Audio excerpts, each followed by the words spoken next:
Hello, I would like to share with you my attempt at constructing an emergency respirator from readily available materials.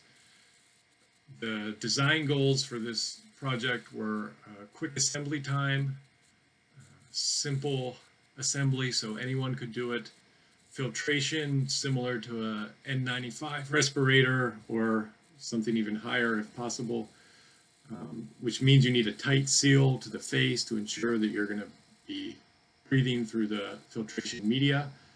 But at the same time, it needs to be comfortable so that you would wear it for an extended period of time.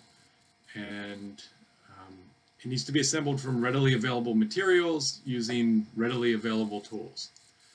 The materials that I ended up using were elastomeric closed cell foam to get the seal to the face. That's what we have here. And so I just used Armaflex copper pipe insulation that's common on HVAC systems. I took this from our house, but this is available in hardware stores. It seems it's readily available. Cardboard. So the main structure of this is a box, 1/8 inch thick cardboard, simple Amazon box. Rubber bands can be sourced at the grocery store for the straps. HEPA filter paper that was sourced from Dirt Devil vacuum cleaner bag at the hardware store. HEPA filter paper is available in, it seems like in many places for vacuum or air filtering type of applications. And we have duct tape. I used white duct tape. That's what I had available.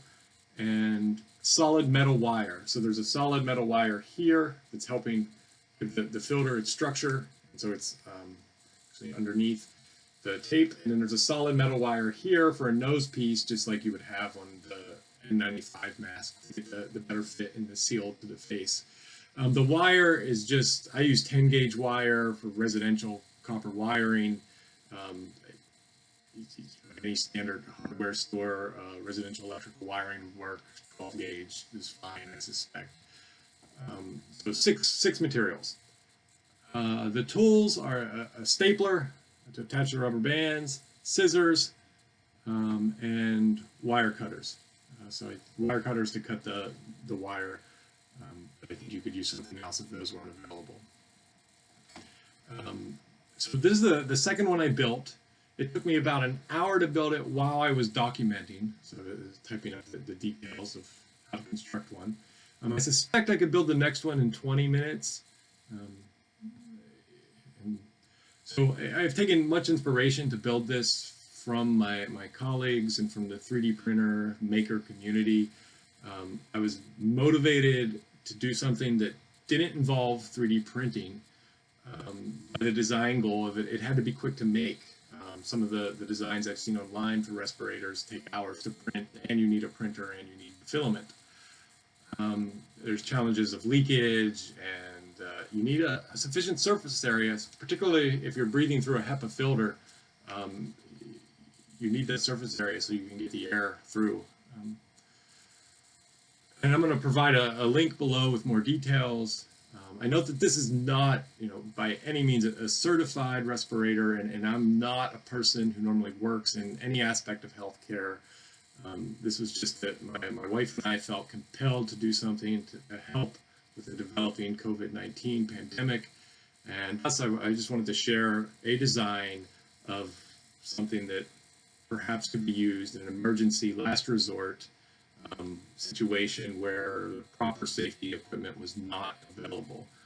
At minimum, I hope this will just inspire those who work more closely with the healthcare areas to find solutions to the PPE challenge that we currently face. I'm going to put it on here just to close the video, and so you can see me breathe through it, and you'll be able to see the mask moving. I mean, it really draws to your face when you're breathing in, so it's pretty clear you're getting the suction. But I'm hoping on Monday I can test it out in an actual respirator test setup.